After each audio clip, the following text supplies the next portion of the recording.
Hello, good afternoon all of you. So आजच्या आपल्या सेशनला 6व्या सेशनला सुरुवात करण्याच्या आधी उत्कर्ष इन्स्टिट्यूटच्या या ऑनलाईन प्लॅटफॉर्मवरती मी आरती तुमच्या सर्वांचं स्वागत करते. ठीक आहे. सो हे सर्व पहिले जे सेशन्स आहेत ते पूर्ण तुम्ही रिवाईज करूनच या सेशनला आला असाल अशी आशा व्यक्त करते. आणि आपला आजचा परत एकदा पूर्ण डिटेल ॲनालाइज करूयात आपण. सर्व संभाव्य प्रश्नांची महत्त्वाचे टॉपिक्स सर्व आपण काय करणार आहोत आज पाहणार आहोत. सो ठीक आहे, आजच्या प्रश्नांचे तुम्ही उत्तर द्यायचा प्रयत्न करा. आजच्या आपल्या पहिल्या प्रश्नाकडे आपण जाऊया. ठीक आहे. प्रमुख रोग व त्यांचे कार्य यातील चुकीची जोडी आपल्याला ओळखायची आहे. चारही ऑप्शन्स बघून घ्या आणि याचं आन्सर तुम्हाला काय वाटते हे लाईव्ह चॅटमध्ये टाका. स्वाईन फ्लू विषाणू, रेबीज विषाणू, पोलिओ विषाणू आणि क्षय विषाणू. आता याच्यापैकी आपल्याला चुकीची जोडी ओळखायची आहे. रोग आणि त्यांचे कार्य किंवा रोग त्याच्यामध्ये कशामुळे हा रोग होतो, विषाणूमुळे होतो म्हणजेच व्हायरसमुळे होतो का, तर याच्याबद्दल आपल्याला चुकीची जोडी ओळखायची आहे. आणि याचं आन्सर तुम्हाला काय वाटतं. सो जो स्वाईन फ्लू आहे, विषाणू आहे, हा एक काय आहे, व्हायरस आहे. आणि हा कशामुळे होतो, इन्फ्लुएन्झा ए. साईडला नोट डाऊन करत चला माझ्यासोबत. हा कशामुळे होतो, इन्फ्लुएन्झा ए मुळे होतो. ठीक आहे. सो हे करेक्ट आन्सर आहे, ही चुकीची जोडी नाही आहे. रेबीज विषाणू हा सुद्धा एक व्हायरस आहे. संक्रमित जर कुत्रा किंवा वटवाघूळ असेल याच्या चावामुळे हा होत असतो. पोलिओ हा सुद्धा एक व्हायरस आहे, विषाणू आहे आणि याच्यावरती आपण पोलिओची लस घेत असतो. जसं कोरोना झाल्यावरती आपल्याला कोरोना व्हायरसमुळे कोरोना होतो आणि त्याच्यामुळेच आपण काय होतं, तर जी कोविडची लस आहे ती आपण घेत असतो. त्याचप्रमाणे पोलिओ सुद्धा एक व्हायरस आहे आणि त्याच्यासाठी एक पोलिओची लस असते, जो की आता लहान जे मुलं आहेत त्यांच्यामध्ये कंपल्सरी पोलिओची लस घ्यावी लागते. ठीक आहे. सो जी चुकीची जोडी आहे तो राहिला आपला 4 नंबरचा ऑप्शन, ऑप्शन नंबर डी.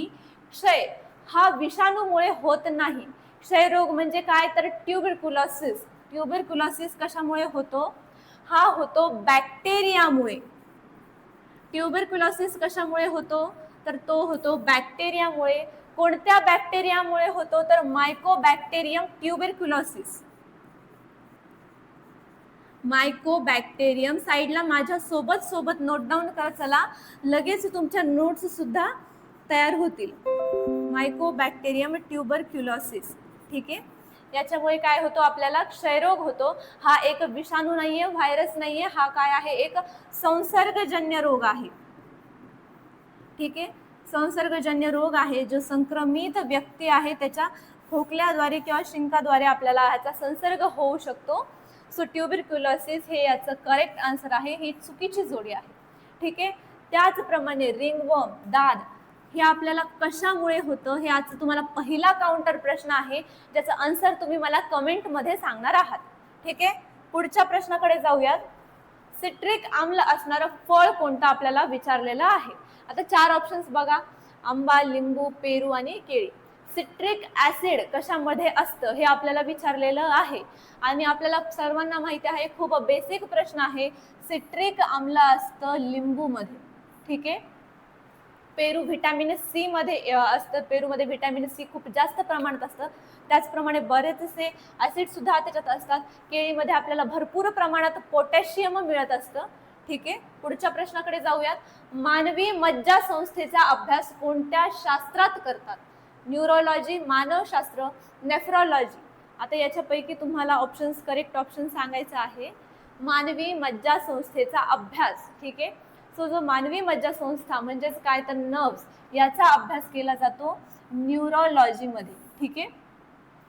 मानवी मज्जा संस्थेचा अभ्यास त्याच्यामध्ये केला जातो. आणि जो नेफ्रॉलॉजी आहे याच्यामध्ये कोणता अवयव येतो, तर किडनी. ठीक आहे. हे याचं आहे ऑप्शन. सो आपलं करेक्ट आन्सर आहे neurology.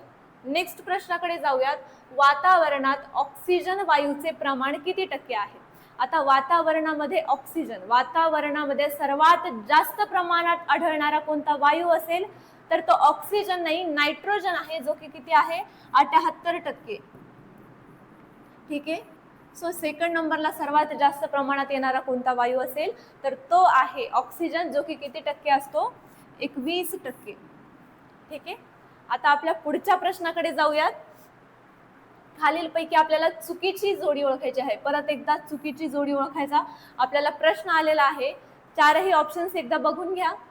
Jagannath Shankar Sheth Bombay association,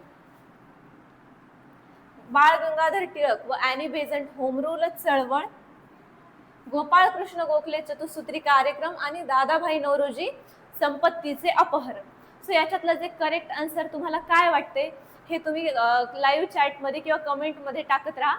so जे आपला चुकीचा पर्याय आहे तो आहे option number C, Gopal Krishna Gokhale चतुसूत्री कार्यक्रम. गोपाळ कृष्ण गोखले यांनी चतुसूत्रीचा कार्यक्रम दिला नव्हता. जगन्नाथ शंकर सेठ बॉम्बे असोसिएशनशी रिलेटेड आहे, त्यांनी त्याची स्थापना केली होती. बाळ गंगाधर टिळक व ॲनी बेझंट यांचं होम रूल चळवळीचे महत्वाचं व्यक्तिमत्व आहे. दादाभाई नौरोजी याच्यावरती मागच्या सेशनमध्ये आपल्याला प्रश्न आला होता, ज्यांनी संपत्तीचं अपहरण म्हणजेच काय तर ड्रेन थिअरी, संपत्तीचा निचरा किंवा संपत्तीचं अपहरण जे आहे ते यांनी दिलं होतं. ड्रेन थेरी, भारतीय राष्ट्रवादाचे प्रेषित आपण यांना म्हणतो. भारतीय याच्यावरती मागच्या सेशनमध्ये प्रश्न सुद्धा आला होता आणि त्याच पद्धतीने घुमवून फिरवून प्रश्न येतच असतात. ठीक आहे, भारतीय राष्ट्रवादाचे प्रेषित असं सुद्धा यांना म्हटलं जातं. Grand old man of India असं सुद्धा यांना म्हटलं जातं. सो दादाभाई नौरोजी याचा आन्सर नाहीये. जर त्याचं करेक्ट आन्सर आहे गोपाळ कृष्ण गोखले चतुसूत्री कार्यक्रम. आपल्याला चुकीची जोडी ओळखायची होती. सो जे चतुसूत्री कार्यक्रम आहे तो आपल्याला कोणी दिला होता, तर तो दिला होता लोकमान्य टिळक यांनी. लोकमान्य टिळक, आणि याच्यावरती सुद्धा मागच्या सेशन मध्ये आपण डिस्कस केलेलं आहे. या चतुसूत्री कार्यक्रमामध्ये 4 महत्वाचे मुद्दे होते. ते कोणते होते ते सुद्धा माझ्यासोबत साईडला नोट डाऊन करत चला. आणि हे 4 मुद्दे तुम्हाला माहिती असायला पाहिजेत, कारण की मागच्या सेशन मध्ये आपण याच्याबद्दल डिस्कस केलं होतं. सो सर्वात पहिलं काय आहे, स्वदेशी. दुसरं काय आहे, बहिष्कार. तिसरं राष्ट्रीय भावना. आणि चौथं काय आहे सांगा पटपट. राष्ट्रीय भावना आणि चौथा आहे स्वराज्य. ठीक आहे, या 4 मुख्य मुद्द्यांवरती आधारित चतुसूत्री कार्यक्रम होता, जो की लोकमान्य टिळक यांनी आणला होता. त्यांचं असं म्हणणं होतं की स्वदेशी वस्तू वापरण्यावरती त्यांचा भर होता, परदेशी वस्तूंचा बहिष्कार ते करत होते. यामुळे काय होईल, स्वदेशी वस्तू वापरण्यामुळे जे भारतीय आहेत त्यांच्यामध्ये राष्ट्रीय भावना निर्माण होईल, आपल्या राष्ट्राप्रती एक प्रेम त्यांच्यामध्ये निर्माण होईल. ठीक आहे, याच्यावर त्यांचा भर होता. त्यामुळेच त्यांनी मागच्या सेशनमध्ये पण मी सांगितलं होतं, गणेशोत्सव आणि शिवजयंती ही सुद्धा सार्वजनिक पद्धतीने करण्यास सांगितली. का, कारण की सामान्य जनतेमध्ये राष्ट्रीय भावना निर्माण व्हावी यासाठी. पुढचा प्रश्न बघा, पंचायत राज संस्थांना ग्रामसभा असं कोणी संबोधले. आता याचं करेक्ट आन्सर काय वाटतं तुम्हाला हे सांगा. ठीक आहे, महात्मा फुले, लोकमान्य टिळक, विनोबा भावे आणि दादाभाई नौरोजी. आता याच्यापैकी काय करेक्ट आन्सर वाटतं तुम्ही हे मला कमेंटमध्ये सांगा, लाईव्ह चॅटमध्ये सांगा. ग्रामसभा असं कोण म्हटलं होतं पंचायत राजला सर्वात पहिले, तर ते संबोधलं होतं विनोबा भावे यांनी. विनोबा भावे यांनी ज्या पंचायत राज संस्था आहे तर त्यांना ग्रामसभा व ग्राम स्वराज्य असं संबोधलं होतं. ठीक आहे, पुढच्या प्रश्नाकडे जाऊयात आपण. नेक्स्ट प्रश्न आहे, Ag+ हे कोणते मूलक आहे असं आपल्याला विचारलेलं आहे. 4 ऑप्शन्स बघा, गोल्ड, आयर्न, सिल्वर आणि कॉपर. ठीक आहे, सो जे Ag हे मूलक आहे हे आहे सिल्वरचं. ठीक आहे, त्याचप्रमाणे गोल्ड साठी काय आहे, Au. आयर्न साठी काय आहे, फेरस, Fe. आणि कॉपर साठी Cu. ठीक आहे, आपल्या केमिस्ट्री मधला हा प्रश्न आहे आणि केमिस्ट्री मधील आपल्या पिरियोडिक टेबलशी रिलेटेड प्रश्न आहे आणि पिरियोडिक टेबल वरती प्रश्न हे विचारले जातातच केमिस्ट्री मध्ये. ठीक आहे, पुढचा प्रश्न बघून घ्या, भारतीय अवकाश संशोधन संस्था असं आपल्याला विचारलेलं आहे.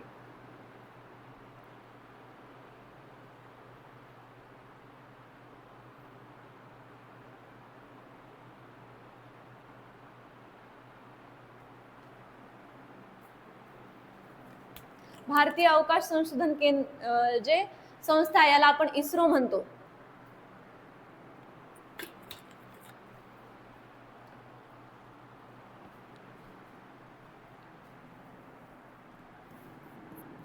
इस्रो याचा लॉंग फॉर्म सुद्धा लक्षात ठेवा, याच्यावरती सुद्धा प्रश्न येतो. Indian space research organisation. साईडला कुठेतरी हे नोट डाऊन करत चला.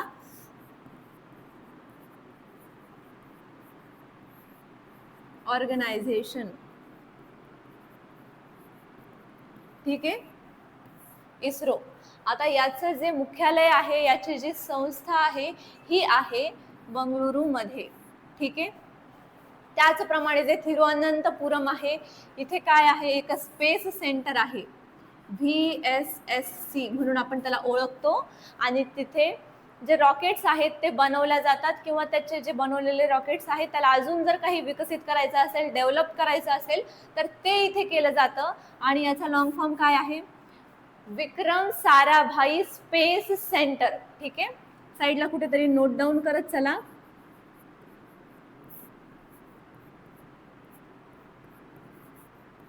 Vikram Sarabhai space centre.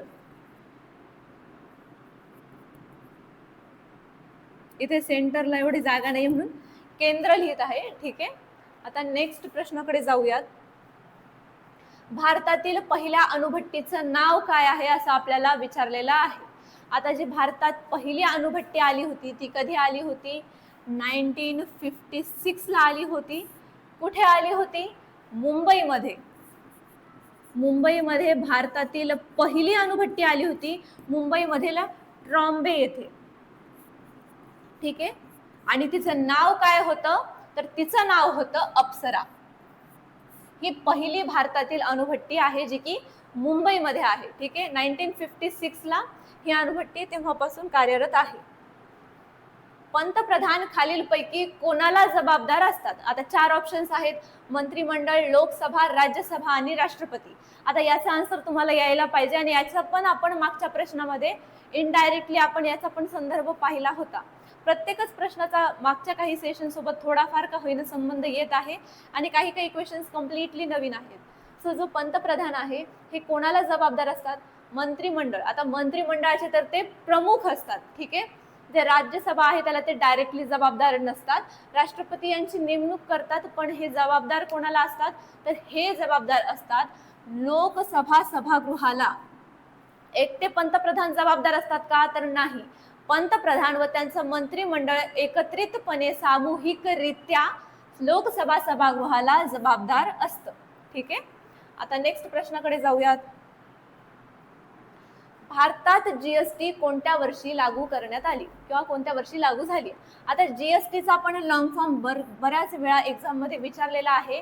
जीएसटीचा काय लॉंग फॉर्म आहे, कमेंट मध्ये टाका, गुड्स अँड सर्व्हिस टॅक्स, ठीक आहे.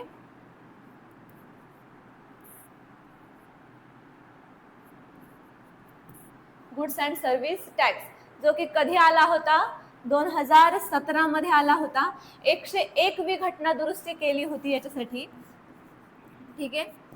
आणि याच्यामध्ये जी आपली संकल्पना आहे, one nation one tax, one nation one tax, या संकल्पनेला आधारित, या संकल्पनाला रियालिटीमध्ये आणण्यासाठी जीएसटी चालू करण्यात आली होती, जीएसटी लागू करण्यात आली होती, जी की 2017 मध्ये लागू झाली होती. नेक्स्ट प्रश्न आहे, हिंदू महासभेची स्थापना कोणी केली. आता वी रा शिंदे, सरदार वल्लभभाई पटेल, लोकमान्य टिळक आणि मदन मोहन मालवीय. आता याच्यापैकी करेक्ट ऑप्शन तुम्ही कमेंटमध्ये सांगा, लाईव्ह चॅटमध्ये सांगा. जे काही आहे आपलं इंटरॅक्शन याच्यामुळे झालं पाहिजे. ऑनलाईन क्लास असल्यामुळे आपलं इंटरॅक्शन तेवढ्या प्रमाणात होत नाही, पटकन डिस्टर्बन्स होतो.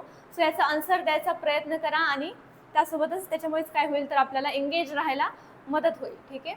सो हिंदू महासभेची स्थापना, आता एक एक ऑप्शन बघा. वी रा शिंदे म्हणजेच काय, विठ्ठल रामजी शिंदे. आता हे कशासाठी रिलेटेड व्यक्तिमत्व आहे, तर अस्पृश्यता निर्मूलनासाठी.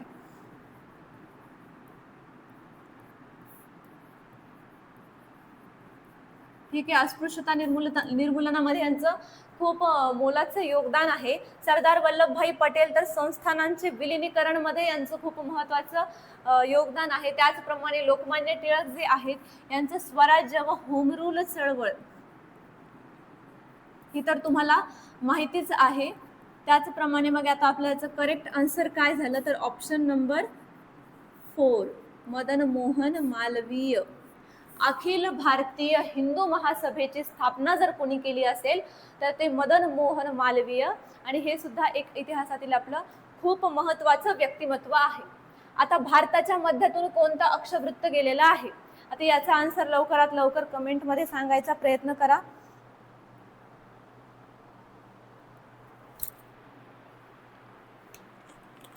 भारताच्या मध्यातून जाणारं अक्षवृत्त.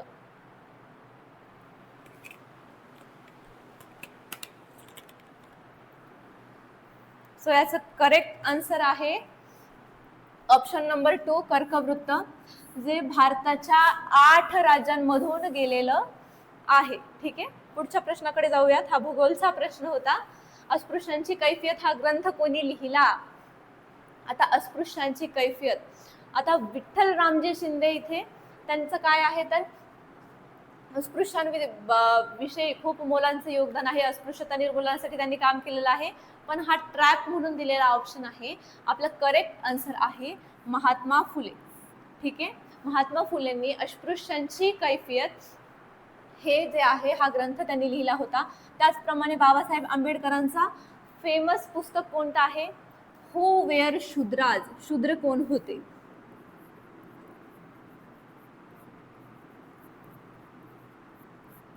हे पुस्तक डॉक्टर B.R. आंबेडकर सरांचं फेमस आहे. विठ्ठल रामजी शिंदे यांनी भारतीय अस्पृश्यांचा प्रश्न, भारतीय अस्पृश्यताचा प्रश्न आणि माझा अनुभव, ठीक आहे, हे 2 पुस्तक त्यांचे फेमस आहेत. त्याचप्रमाणे कर्वे यांचं आत्मवृत्त हे फेमस आहे. ठीक आहे, सो आपला करेक्ट आन्सर काय आहे? महात्मा फुले. विठ्ठल रामजी शिंदे यांचं सेकंड पुस्तकचं मला नाव आठवत नाहीये, जे की तुम्हाला जर माहित असेल तर ते कमेंटमध्ये सांगा. ठीक आहे, भारतीय अस्पृश्यतेचा प्रश्न हे विठ्ठल रामजी शिंदे यांचं पहिलं पुस्तक आहे. सेकंड पुस्तक जर ते कोणतं असेल तर त्यांच्या अनुभवावरतीच ते एक पुस्तक आहे, जे की तुम्ही मला त्याचा आन्सर कमेंटमध्ये सांगणार आहात. महात्मा फुले आपल्या प्रश्नाचं करेक्ट आन्सर आहे. ठीक आहे, नेक्स्ट प्रश्नाकडे जाऊयात. कोणत्या रक्तगटास सर्व योग्य ग्राही, युनिव्हर्सल रेसिपियंट असं म्हणतात? आता आपल्याला इथे युनिव्हर्सल रेसिपियंट, ठीक आहे, एक 2 इथे कन्सेप्ट असतात. एक युनिव्हर्सल रेसिपियंट आणि दुसरा आहे युनिव्हर्सल डोनर.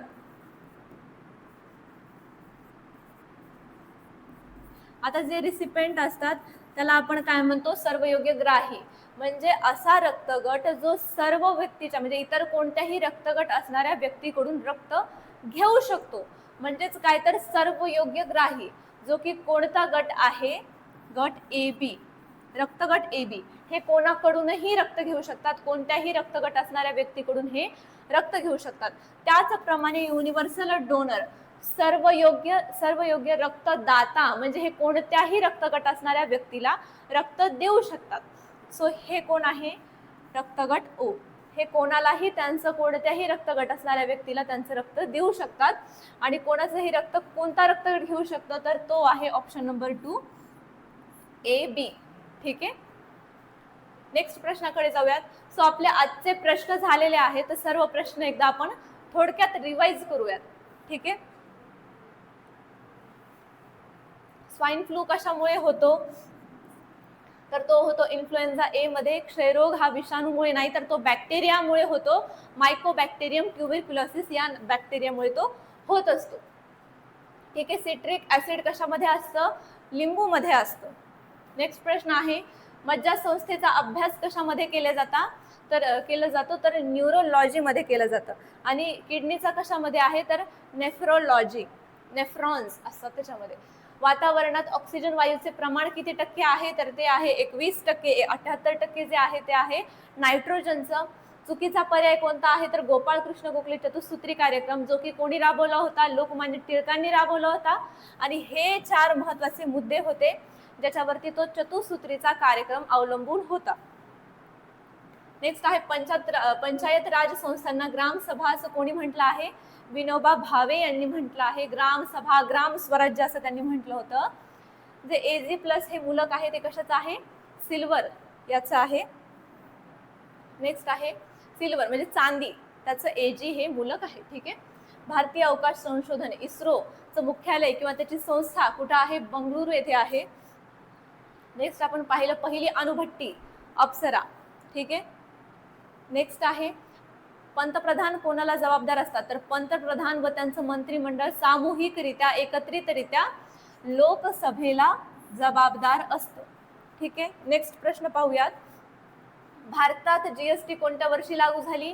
2017 मध्ये. वन नेशन वन टॅक्स हे संकल्पनेवर आधारित ते होतं. हिंदू महासभेची स्थापना कोणी केली? मदन मोहन मालवीय यांनी. नेक्स्ट आहे भारताच्या मध्यातून कोणतं अक्षवृत्त जातं? कर्कवृत्त जातं आणि ते भारताच्या 8 राज्यांमधून जातं.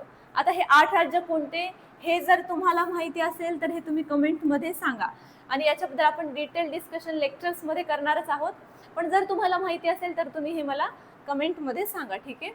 नेक्स्ट आहे अस्पृश्यांची कैफियत हा ग्रंथ कोणी लिहिला? महात्मा फुले यांनी लिहिला अस्पृश्यांची कैफियत. त्याचप्रमाणे शेतकऱ्यांचा आसूड हे पुस्तक कोणी लिहिलं? हा सुद्धा तुमच्यासाठी एक काउंटर प्रश्न असणार आहे. शेतकऱ्यांचा असूड हे पुस्तक कोणी लिहिले हे तुम्ही मला कमेंटमध्ये सांगणार आहात. सर्व काउंटर क्वेश्चन्सचे आन्सर कमेंटमध्ये जास्तीत जास्त प्रमाणात द्यायचा प्रयत्न करा.